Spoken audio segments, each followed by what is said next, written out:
کہ سوسائڈ جو لفظ ہے اس کی قرآن و سنت میں کیا ممانعت ہے یا کیا اس میں روشنی تھوڑی سی ڈالیں آپ؟ بسم اللہ الرحمن الرحیم۔ اللہ تعالیٰ ارشاد فرماتے ہیں وَلَا تَقْتُلُوا أَنفُسَكُمْ إِنَّ اللَّهَ كَانَ بِكُمْ رَحِيمًا، کہ انسان کو یہ اختیار نہیں کہ وہ اپنے آپ کو قتل کرے۔ اللہ تعالیٰ تمہارے اوپر بہت رحم کرنے والے ہیں۔ اور بھی بہت ساری جگہوں پہ ارشاد فرمایا، کہیں فرمایا وَلَا تَقْتُلُوا النَّفْسَ الَّتِي حَرَّمَ اللَّهُ إِلَّا بِالْحَقِّ، ناحق قتل نہ کیا جائے، اور یہ قتل ناحق ہی ہے۔ سب سے پہلی چیز یہ دیکھیں کہ یہ جو جان ہے یہ اس کا مالک اللہ تعالیٰ ہے، انسان نہیں ہے۔ اور انسان تو امین ہے، اس کے پاس امانت ہے۔ اگر یہ انسان اس کا مالک ہوتا تو خودکشی حرام نہ ہوتی بلکہ یہ حلال ہوتی، یعنی اپنی چیز کو ضائع کرنا، یہ تو ایک امانت ہے اللہ کی ہمارے پاس۔ تو قرآن کریم کے اندر بھی اس کے اوپر کوئی دوسری رائے نہیں ہے، حضور صلی اللہ علیہ وسلم کے فرامین کے اندر بھی اس کے اوپر کوئی رائے نہیں کہ یہ قطعاً حرام ہے، اسلام میں اس کی کوئی گنجائش نہیں ہے۔ لیکن دیکھنا یہ ہے کہ جو لوگ خودکشی کر رہے ہیں وہ یہ نہیں کہ وہ یہ جانتے نہیں ہیں یا انہیں اس بات کا علم نہیں ہے کہ وہ جانتے نہیں ہیں کہ خودکشی حرام ہے، وہ جانتے ہیں۔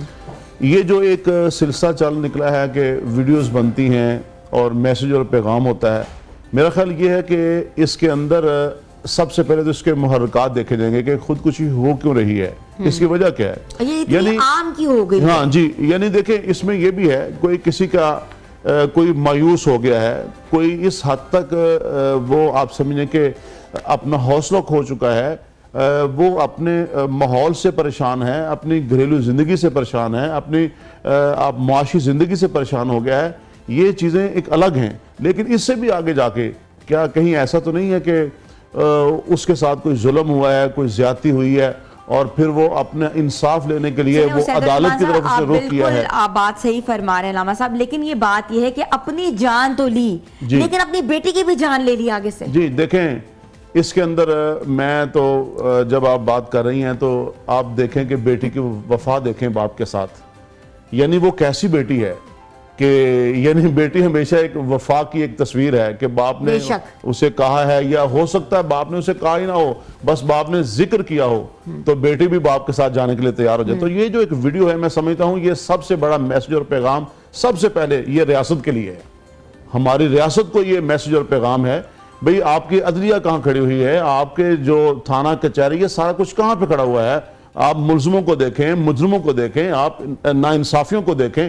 جب جس معاشرے میں دیکھیں، میں آپ کو ایک مثال دیتا ہوں، امیر المومنین سیدنا فاروق اعظم رضی اللہ تعالیٰ عنہ، جن کو خلیفہ ثانی بھی کہا جاتا ہے اور میں کہتا ہوں لاسانی خلیفہ ہیں، جن کے نام سے آج عمر لا بنے ہوئے ہیں، کہ جب وہ اپنی ریاست میں نکلتے ہیں تو ایک بوڑھے انسان کو دیکھا کہ وہ بھیک مانگ رہا ہے۔ اچھا وہ مسلمان بھی نہیں تھا، وہ غیر مسلم تھا، تو سیدنا فاروق اعظم رضی اللہ تعالیٰ عنہ نے اس سے پوچھا کہ بھئی تم بھیک کیوں مانگ رہے ہو؟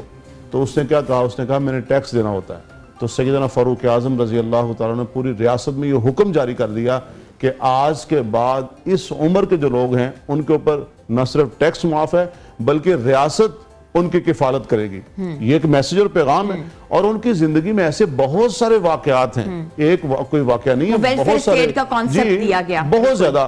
اچھا مسئلہ یہ ہے کہ یہ مثالیں کس لیے ہیں؟ ہم یہ اسلامی ملک ہے، جمہوری ملک ہے، اسلامی جمہوریہ پاکستان کے اندر ہم نے کون سے جو ہیں وہ اپنا قوانین کو دیکھنا، کون سے اصول دیکھنے ہیں، کون سے تو دیکھیں عدلیہ دیکھیں نا ان چیزوں کو، کہ اگر ہمارے لیے دیکھیں آئیڈیل جو ہے ہمارے لیے قرآن و سنت ہے، حضور صلی اللہ علیہ وسلم کی ذات گرامی ہے، خلفائے راشدین جس کی ہم بار بار مثالیں دیتے ہیں، ہمارے حکمران جب آتے ہیں تو بڑی وہ مثالیں، اور صرف یہ زبانوں کی حد تک ہے، باتوں کی حد تک ہے، لیکن آپ دیکھیں اگر ہمارے عدلیہ میں انصاف ہو تو بہت ساری جو خودکشیاں ہو رہی ہیں وہ اس وجہ سے بھی ہو رہی ہیں۔ دیکھیں اس کی وجوہات میں عرض کر رہا ہوں بہت ساری ہیں، لیکن اس کی ایک وجہ فقر و تنگ دستی بھی ہوتی ہے، اور دوسری وجہ یہ بھی ہوتی ہے، دیکھیں دو چیزیں ہیں، ایک تو یہ ہے کہ میری ضروریات ہیں وہ پوری نہیں ہو رہی تو میں حوصلہ توڑ دیتا ہوں، اور دوسری یہ ہے کہ صرف ضروریات نہیں، بعض دفعہ خواہشات ہوتی ہیں، تو خواہشات کے ٹوٹنے کے اوپر بھی بعض دفعہ ہم حوصلہ شکنی ہم سمجھتے ہیں ہماری ہو رہی ہے،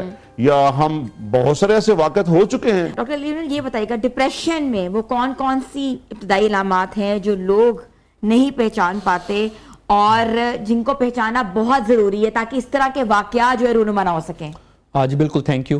دیکھیں اس میں نا 2-3 چیزیں ہیں. اگر ہم نے اس مسئلے کو کمپریہنسیولی ڈیل کرنا ہے کہ اس کا پھر ہم بعد میں تدارک کر سکیں، لوگوں کو ایجوکیٹ کر سکیں، تو میں یہ سمجھتا ہوں کہ اس کو ایک پورے صحیح طریقے سے بیان کرنا، تب ہم صحیح طرح سے لوگوں کو بتا سکیں گے کہ کون سی ڈپریشن کی ابتدائی علامات ہیں، کس طرح سے کوئی کیوں کرتا ہے. اس کے نا 2-3 پہلو ہیں. میں بریفلی آپ کو بتاتا چلوں تینوں پہلو پہ.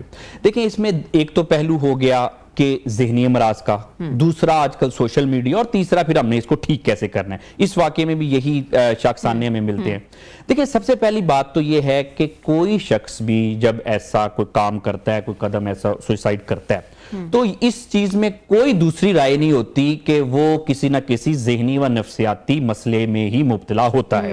ہم کہتے ہیں جی کہ غربت ایک وجہ ہے، ہم کہتے ہیں جی گھریلو چاکینہ ایک وجہ ہے، ہم آج کل نوجوان بچوں کا یہ جو دل وغیرہ ٹوٹتا ہے ہم کہتے ہیں جی یہ ایک وجہ ہے، اور بھی مختلف وجوہات ہم لوگ کہتے ہیں. لیکن مسئلہ یہ ہے کہ نا جب بھی ہمیں ایسے ٹاپکس پہ بات کرنی چاہیے تو کوشش کرنی چاہیے کہ کسی اسپیشلسٹ ڈاکٹر سے ہی بات کرنی چاہیے. وجہ اس کی یہ ہوتی ہے کہ اگر تو سوئسائڈ کا تعلق غربت سے ہے تو معاشرے کے زیادہ تر لوگ تو غریب ہیں، انڈر دی پاورٹی لائن رہے ہیں. پاورٹی لائن ہے، ٹھیک ہے. اگر جو خودکشی کا تعلق گھریلو ناچاکی سے ہے تو آج کل کتنے ڈائیورس کھلا ہو رہے ہیں، سارے لوگ ایسا نہیں کرتے. اگر اس کا تعلق اور جو ہم نے دوسرے تیسرے فیکٹرز ہم بتاتے ہیں اس سے ہے تو پھر تو اس کا تو مطلب یہ ہے کہ خدا نہ خواستہ زیادہ تر لوگوں کو یہ کر لینا چاہیے. ایموشنل بلیک میلنگ بہت ہو رہی ہے، بہت زیادہ ہو رہی ہے، لوگ اس طرح بھی پریشرائز بہت زیادہ ہے. بتاتا ہوں، یہ نا سٹریس ہے نا جی، سٹریس ہے، انگزائٹی ہے، ڈپریشن ہے. اب یہ بات آپ یاد رکھیں کہ ساری دنیا کے جو ڈاکٹرز ہیں، جو سائنٹسٹ ہیں، ریسرچرز ہیں، وہ اس بات پہ کنونسڈ ہیں کہ جب بھی کوئی سوئسائڈ ہوتی ہے وہ ذہنی و نفسیاتی مسئلے کی ہی وجہ سے ہوتی ہے. پاکستان کے قانون میں پہلے اس کو کرمنلائز کیا تھا، یعنی کہ اگر کوئی شخص کرتا ہے اور وہ کامیاب نہیں ہوتا تو اس کو ہم سزا دیتے تھے کہ تم نے یہ قانون توڑا. اب اس کو کر دیا ڈی کرمنلائز. ڈی کرمنلائز کیوں کیا ہے؟ کیونکہ لوگ کہہ رہے ہیں کہ دیکھیں اگر کسی کے دل کے وال بند ہو جائیں اب وہ اس کا آپ آپریشن کریں گے کہ اس کو اس وجہ سے جیل میں بند کر دیں گے. اسی طرح سے جو خودکشی ہوتی ہے، یہ بات میں اپنے آڈینس کو ایجوکیٹ کرنا چاہتا ہوں کہ یہ کوئی دوسرے تیسرے فیکٹر نہیں، اس میں ایک ہی فیکٹر ہوتا ہے جس کو ہم کہتے ہیں ذہنی و نفسیاتی مسئلہ، جس کے آپ نے ڈپریشن کے حوالے سے بات کی. اگر کسی شخص کو ذہنی و نفسیاتی مسئلہ نہیں ہے تو نارمل انسان سوئسائڈ کرنے کا کسی طرح سے بھی سوچ نہیں سکتا. دیکھیں نا، گھریلو ناچاکی ہوئی تو کوئی بات نہیں، انسان ختم کر لیتا ہے. یہ جان لینا یہ ایک بہت بڑی بات ہوتی ہے، ٹھیک ہو گیا. کسی میں اتنا حوصلہ نہیں ہوتا، نارمل انسان میں اپنی جان لینے کا حوصلہ نہیں ہوتا. پہلے ویڈیو بناؤ، ایگزیکٹلی. یہ نا بہت ریلیونٹ ہے، یہ میں ویڈیو پہ بھی آتا ہوں. تو دیکھیں یہ اس بات پہ کلیئر ہو جانا چاہیے سب کو. ہم ساری دنیا کے ڈاکٹر کنونس ہیں کہ یہ ہوتا صرف ذہنی و نفسیاتی مسئلے کی وجہ سے، عام طور پہ ڈپریشن کی وجہ سے. اب یہ دوسرا مسئلہ ہے کہ ڈپریشن ہوتا کیوں ہے. بالکل، ڈپریشن میں گھریلو ناچاکی بھی ایک وجہ ہے. آپ کا اگر کوئی ایموشنل مسئلہ ہے، کوئی جاب میں مسئلہ ہے، اور یا کوئی اور آپ کو کوئی فائنینشیل مسئلے ہیں، وہ ڈپریشن ہو سکتا ہے. اب جس کو ڈپریشن ہو گیا، وہ چاہے ڈاکٹر ہے، وہ چاہے کچھ بھی ہے، وہ چاہے کوئی غریب ہے، کوئی امام مسجد ہے، کوئی بھی، جس کو ڈپریشن ہوگا وہ اس طرف جا سکتا ہے.